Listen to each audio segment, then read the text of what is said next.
बिस्मिल्लाहिर्रहमानिर्रहीम। अस्सलाम वालेकुम दोस्तों, मैं हूं आपका होस्ट और दोस्त नुमान अली और आप देख रहे हैं doctor Numan Ali Hamza YouTube channel. दोस्तों, आज की इस वीडियो में हम बात करेंगे जानवरों के गोबर के साथ खून आने की जो मसला है उसके बारे में हम बात करेंगे। इससे पहले मैं एक इस पर वीडियो बना चुका हूं, वो है पेट के कीड़े की वजह से जानवर के गोबर के साथ खून आना, और ये है एक बैक्टीरिया, जैसा कि मैंने आपको उस वीडियो में बताया था। एक बैक्टीरिया की वजह से भी जानवर के गोबर से खून आता है। कीजिए मेरे चैनल को और साथ में बने घंटी के निशान को दबा दीजिए ताकि मेरी हर आने वाली नई अपडेट आपको सबसे पहले मिल सके। दोस्तों, इस मर्ज़ का नाम है एंटेरोटॉक्सीमिया।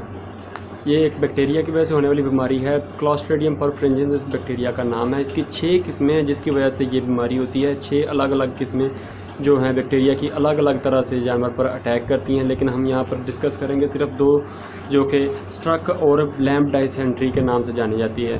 तो दोस्तों, इसका इलाज काफ़ी थोड़ा सा मुश्किल होता है, क्योंकि इसमें जानवर की मौत जो है वो तकरीबन फौरी हो जाती है।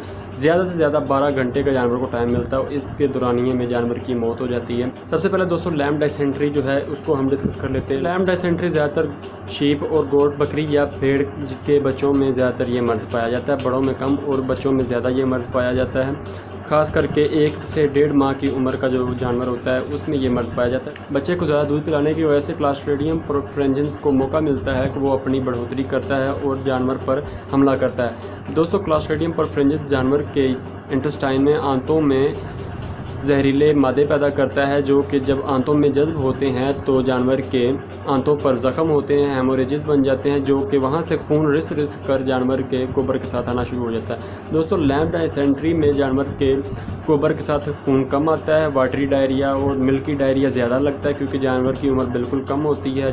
दूध की वजह से ये मसला बनता है, तो जानवर को मिल्की डायरिया ज़्यादातर लगता है। तो इसकी आम अलामत जो हमें नज़र आती हैं, जानवर को अचानक से पेट में दर्द होना शुरू हो जाता है, जानवर कमज़ोर होना शुरू हो जाता है और जानवर को डायरिया लग जाता है। ये जो मेन है, ज़्यादातर टेट्रासाइक्लिन ग्रुप की अद्वियात इस बीमारी में इस्तेमाल करवाई जाती, और अगर आपको एंटीटॉक्साइड्स मिल जाते हैं तो वो भी आप लगा सकते हैं ताकि जानवर जल्दी रिकवर कर लें। अब दोस्तों, बात करते हैं दूसरी किस्म की स्ट्रक की। वो ज़्यादातर होती है गाय भैंस के बच्चों में या भेड़ बकरी के बड़े जानवरों में, उसका मसला ज़्यादातर आता है। दोस्तों, ये वही मसला है जिसमें जानवर के गोबर के साथ खून आता है। दोस्तों, अब इसकी अलामत के मतलब बात कर लेते हैं। जानवर को वही है कि अचानक पेट में दर्द होता है, जानवर डिप्रेशन में चला जाता है, जानवर का टेम्परेचर जो है वो हाई हो जाता है, क्योंकि टॉक्सिन जिस्म के अंदर जज़ब हो रहे होते हैं, और जानवर की आंतों पर हेमोरेजेस होते हैं। जानवर की आंतों से खून रिसना शुरू हो जाता है, जो कि गोबर के साथ बाहर आता है, और जानवर को ब्लडी डायरिया लग जाता है, खून वाला डायरिया लग जाता है, खून वाले पेचेस या दस्त लग जाते हैं, और जानवर को खून की कमी बहुत ही जल्द हो जाती है। दोस्तों, इसमें भी जानवर की मौत 12 से 24 घंटे के अंदर अंदर हो जाती है। अब दोस्तों, बात करते हैं इसकी ट्रीटमेंट की। तो इसका ट्रीटमेंट भी तकरीबन सेम है। टेट्रासाइक्लिन जो ग्रुप है वो आप इस्तेमाल करवा सकते हैं, पेनिसिलिन ग्रुप इस्तेमाल करवा सकते हैं, और क्लोरोटेट्रासाइक्लिन की आप कोई भी अदवायात इस्तेमाल करवा सकते हैं।